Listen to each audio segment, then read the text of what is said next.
देखो, अब एक कंफ्यूजन हमेशा बच्चे रखते हैं, तो मैं यहाँ पे आपको टोटली वो चीज क्लियर कर देती हूँ। आपको कोई कंफ्यूजन रखने की जरूरत नहीं पड़ेगी। क्या, जब हमारी इंटरसेक्टिंग लाइन होती है, इंटरसेक्टिंग, ठीक है, यानी जब हमारी जो लाइनें हैं, जो पेयर ऑफ लीनियर इक्वेशन जो हम कर रहे हैं, उसकी दोनों लाइनें हैं जो जब भी वो इंटरसेक्ट करती हैं तो हमें क्या मिलता है, हमें मिलता है, इससे हमें मिलता है यूनिक सॉल्यूशन, यानी सिर्फ एक सॉल्यूशन। और इसके लिए हमारी कंडीशन क्या लगती है, इसके लिए हमारी कंडीशन लगती है a1 upon a2 equal to b1 upon b2, ये is not equal to. Clear हो गई।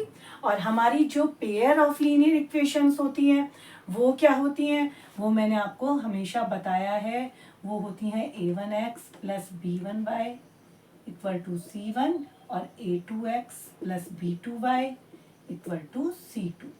ये होती हैं हमारी pair of linear equation, pair of linear equation, ये दोनों। इतनी बात समझ में आ गई। अब इंटरसेक्टिंग लाइन, ये हमारा खत्म हुआ एक पोर्शन। सेकंड क्या आता है हमारा, सेकंड हमारा आता है कोइंसिडेंट लाइन, कोइंसिडेंट,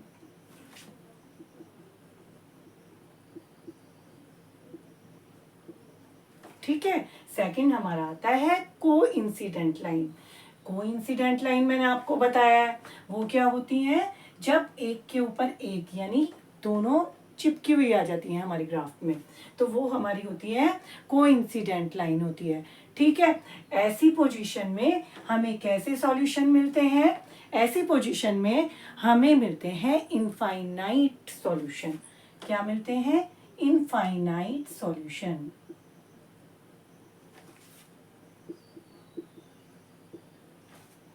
क्लियर।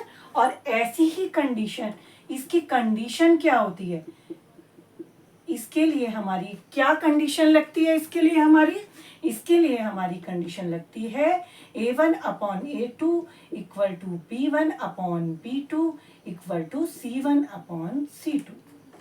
हमारी ये कंडीशन लगती है इसके लिए, किसके लिए, कोइंसिडेंट लाइन के लिए, यानी कि जो हमारे इनफाइनाइट सॉल्यूशन देती है।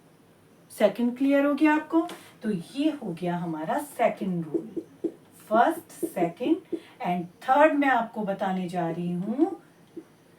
थर्ड क्या है, थर्ड जो लाइनें होती हैं हमारी, वो बनती हैं हमारी पैरेलल, यानी पैरेलल लाइन।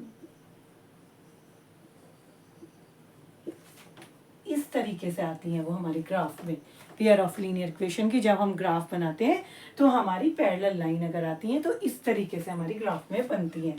और ये हमें कैसे सॉल्यूशन देती है, ये हमें कोई सॉल्यूशन नहीं देती है, यानी इससे हमें नो सॉल्यूशन मिलते हैं, नो सॉल्यूशन।